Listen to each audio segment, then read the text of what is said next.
This is Mike Brennan here at the National Hurricane Center. It's around 5:45 p.m. Eastern Time on Wednesday, October 9th, coming on with the latest on very dangerous Hurricane Milton nearing landfall along the west coast of Florida this evening. Milton, a powerful hurricane with maximum sustained winds of around 120 miles per hour, currently situated about 60 miles to the west-southwest of Sarasota, moving off to the northeast at 17 miles per hour, so rapidly approaching the coastline of the west central Florida peninsula. You can see from the radar here a tremendous amount of rain spreading across the central and northern portions of Florida.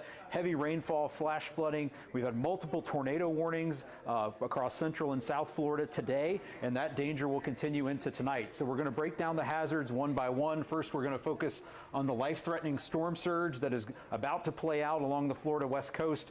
Particularly concerned about this area from Anclote River through Tampa Bay, down through Sarasota to Port Charlotte to Fort Myers. Everywhere you see in the orange here has the potential for at least 5 to 6 feet of inundation above ground level, 8 to 12 feet in the Fort Myers, Charlotte Harbor area, 9 to 13 feet along portions of the coast of Manatee and Sarasota and Charlotte counties from Anna Maria Island to Boca Grande. The potential for 6 to 9 feet of inundation farther north up into the Tampa Bay region. This is life-threatening inundation. That water is going to violently be pushed onto dry land by the winds associated with Milton as it makes landfall this evening, especially near and just to the right of where the center crosses the coast. So hopefully everybody in those storm surge evacuation zones is now out of harm's way. Water is now starting to rise. Winds are picking up. Rainfall is occurring, and your evacuation routes may be cut off. So please get to a safe place if you have not done so already. I do want to mention that also along the east coast of the Florida Peninsula and southeastern Georgia from Sebastian Inlet northward, the potential for 3 to 5 feet of inundation as strong winds on the backside of Milton push water from the Atlantic onto the land here on the east coast of Florida. So dangerous surge expected there, especially as we get into the overnight and early morning hours on Thursday. Let's now talk about the wind. Again, we've seen this wind field of Milton grow as expected as the peak winds have come down a little bit. You can see the extent of the tropical storm force winds is quite large. We've seen the hurricane force wind field expand. The eye is growing in size here in the final hours before landfall. And we are expecting landfall as a major hurricane along the west coast of Florida in the next few hours. And the Milton expected to remain a hurricane as it moves across the Florida Peninsula and then emerges out into the Atlantic tomorrow. Again, hurricane warnings in effect for much of the state of Florida, from Bonita Beach northward to Suwannee River on the west coast, including Tampa Bay, Port Charlotte, Fort Myers, and from the Martin-St. Lucie County line northward to Ponte Vedra Beach on the east coast and everywhere in between, including places like Orlando, Melbourne, Ocala, St. Augustine. Much of the central portion of the peninsula, the I-4 corridor, is at risk from devastating hurricane force winds, especially in gusts over the inland areas that can cause structural damage, tree damage, widespread power outages, and a very dangerous environment and very dangerous situation is going to play out from west to east across the Florida Peninsula as we go from tonight into Thursday. So please be sheltered in a safe place out of flood-prone areas, and be sheltered in place away from windows and doors, away from any trees that could fall on you. Most fatalities due to wind occur due to trees falling on people, cars, or people in homes.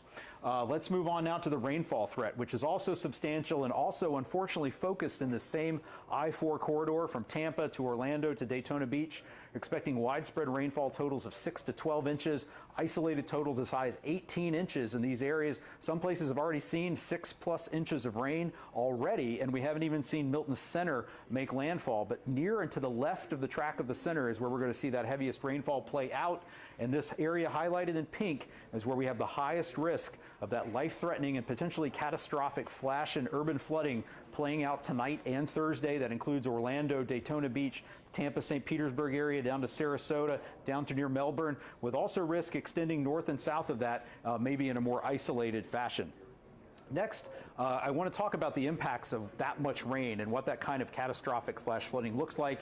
You will see water entering homes and businesses. People will be forced to be rescued and evacuated from flooded areas. You're going to have flooded roads that will make moving around and evacuation difficult. And it's going to be a very dangerous situation to be out and about. So again, another reason to shelter in place. And again, when you have this much rainfall and this type of flooding, places flood that don't normally flood. And so that's another thing to remember as we go through the night. Next, let's talk about the tornado threat, which has been substantial. It played out with many tornado warnings, many confirmed tornadoes occurring across central and southern portions of the Florida Peninsula this afternoon. Again, this risk extends through the overnight hours, especially in places along the southeast coast of Florida from Miami northward to Melbourne, but also includes Orlando and Tampa and all the way down to the Florida Keys. There's a tornado watch in effect for this area through 9 p.m. tonight, will likely be extended into the overnight hours. One important thing to remember is you can have multiple tornadoes or potential tornadoes impact you in the same area as these thunderstorms that we can see here on the radar imagery move over the same area on the east side of the circulation of Milton. Just because you've had one tornado warning and it goes past you doesn't mean you can't be affected by another potential tornado later on. So as we go through the nighttime hours, we want to have multiple ways to receive weather warnings through your phone alerts turned on your smartphone, NOAA weather radio. If you still have power, you can use TV. Reach out to your friends and loved ones if you see a warning issued. You want to be able to be alerted if a tornado warning or a flash flood emergency is issued, especially overnight, so that you can get to a safe location. Let's talk a little bit now about post-storm safety. We know the storm is just getting started, but in the aftermath of significant hurricanes like Milton, we lose a lot of people to post-storm accidents. So we want to talk about widespread power outages. How do you keep yourself safe? You want to use flashlights and not candles. You want to practice portable generator safety. We lose a lot of people to carbon monoxide poisoning from improper generator use. And you want to be careful with any food and water left in your home without refrigeration. Again, make sure that it's safe to eat. And then also be careful after the storm cleaning up. Don't overexert yourself. We have a lot of people succumb to cardiac arrest, heart attacks, other medical issues after the storm. And be careful with the cleanup equipment, chainsaws. And also you have to be careful in the heat, post-storm heat. It's still going to be Florida. It's still October. It can be very warm afterwards. So again, you want to be safe after the storm and not become a statistic. So let's wrap up as with these final key points for Milton before landfall in the next few hours. We're expecting a large area of destructive storm surge with inundation of 10 feet or greater above ground level along portions of the west central coast of the Florida Peninsula, accompanied with damaging waves, and water levels are going to rise rapidly in the next few hours as the eye of Milton approaches the coast. And strong onshore winds on the backside of the hurricane will also cause a rapid rise in water after the center makes landfall as well. We're going to see devastating hurricane force winds along portions of the west coast of Florida and across the peninsula to the east coast, especially in gusts as we go through the overnight hours and into Thursday. Devastating hurricane force winds, particularly where the eye of Milton comes on shore along the west central Florida coast. And again, the risk of strong tornadoes will continue through the evening hours across the southern and central portions of the Florida Peninsula. If a tornado warning is issued for your area, take shelter in an interior room on the lowest floor of your home. And then finally, the heavy rainfall and flooding threat will continue to play out through tonight and into Thursday in portions of Florida, especially that central Florida Peninsula I-4 corridor with the potential for life-threatening and catastrophic flooding.